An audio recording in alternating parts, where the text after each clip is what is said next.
So what are we talking about? We're talking about Kill la Kill. Let me give you 2 pieces of information. Number 1, this shit is zany as fucking hell. Number 2, once it goes balls to the wall zany, it kind of finds its stride.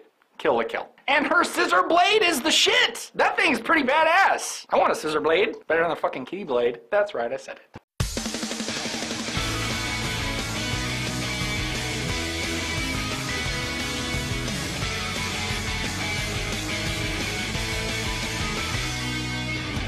As I was watching this for my first time through, because I will watch it again, it made me feel like this is pervy Ren and Stimpy. If Stimpy was wearing Ren to be badass, that's exactly what Kill la Kill is. Ryuko is Stimpy, and her sailor uniform is Ren. And together they're gonna rule this shit. This is about Ryuko pretty much trying to find out who murdered her dad and get revenge. Just so happens you need super awesome clothes to do it. Like it turns into a jet and shit. Super awesome clothes. So basically what happens is Ryuko treks her father's killer to the academy. Let's call it the academy. And in doing so, she meets this crazy bitch named Mako. And Mako is fucking zany off the chart, right? They do shit with Mako. That's the shit that really reminds me of Ren and Stimpy. Mako and her fucking family. They are so stereotypical zany anime characters, it's ridiculous. They are the most ridiculous part of this to a point. Nudist beach. Enough said. And then the rest of it catches up, and then it makes perfect sense why they're like that. When you first meet her, she is a bitch, alright? Satsuki is a bitch. At first. You really don't like her. She's a student who runs the school, and the town the school is in. Just because the school is that badass, and just because she rules the school that badassly.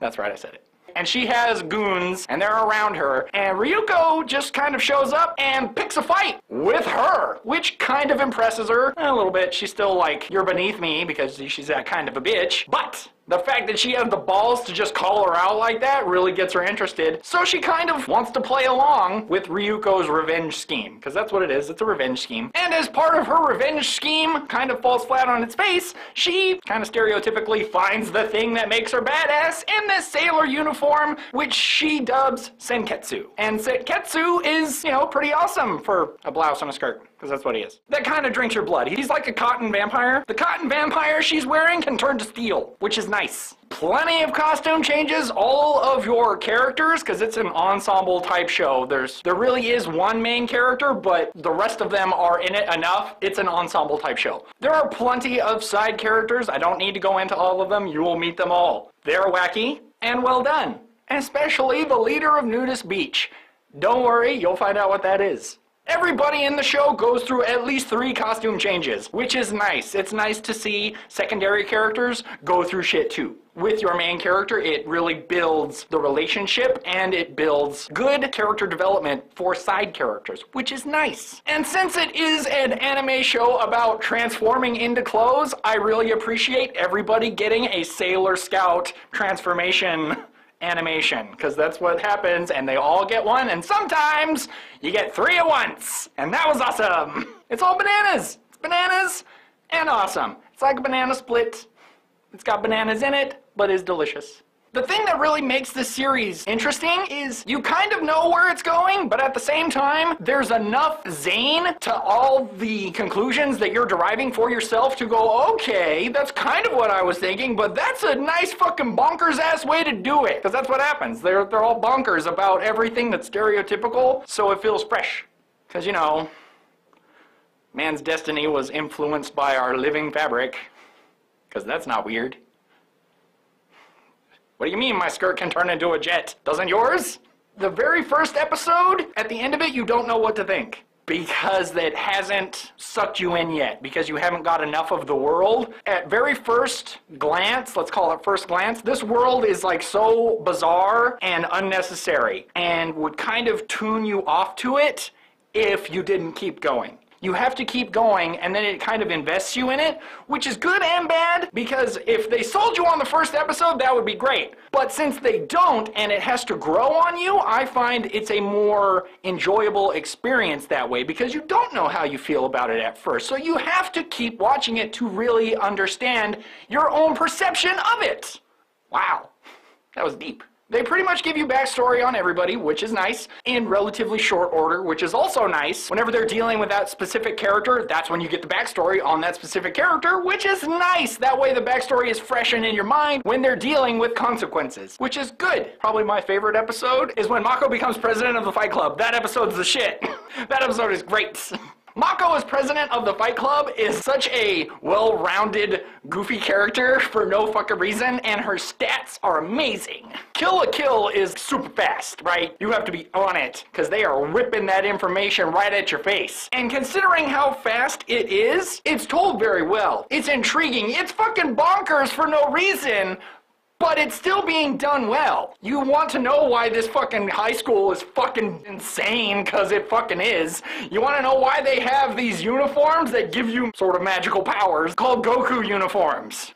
Booyah! Which means you're president of a club of high standing. You can't just be a low-level bullshit club. They were only doing that to fucking get at Ryuko, okay? That guy would not have had a fucking uniform otherwise. It's action-packed. It's told well, voice acting is excellent, music is good, even though the music is kind of rock, English gospel, sort of. The music is kind of weird at times because it gets inspirational in English, and I wasn't expecting that. It's not that it's bad, it's just that it's weird. All the zaniness actually fits into the story once the story goes full on perv, right? It's like, boom, oh shit. And now the rest of that shit is like mild in comparison. And Satsuki's mom is bizarre with her fucking Dennis Rodman underhair. Her rainbow dew is fucking weird. But, like I said, once it goes full on zany, that's when it hits its stride and you accept everything. Your suspension of disbelief is so complete at this point that you're willing to devour the rest of this story no matter where it goes, and it kind of goes out there. For as short as it is, and as fast as it is, it's told very well, and the voice acting is excellent. The animation is superb.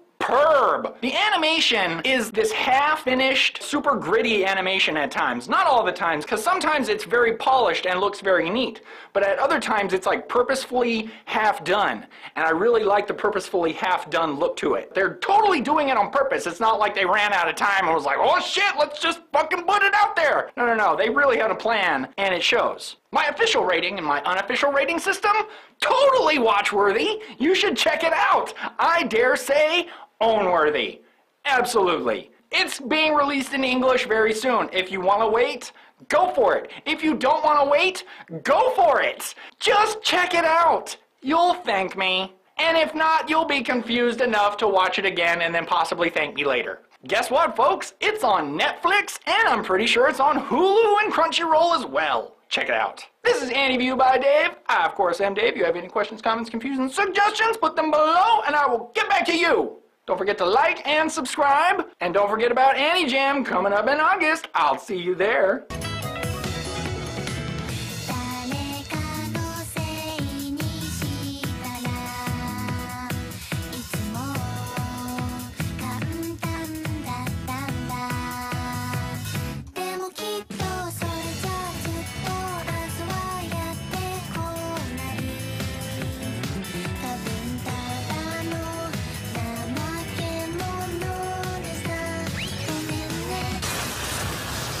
Fuck this little girl. What happened to Lizzie? This looks like Lizzie. She's all crazy and not well liked.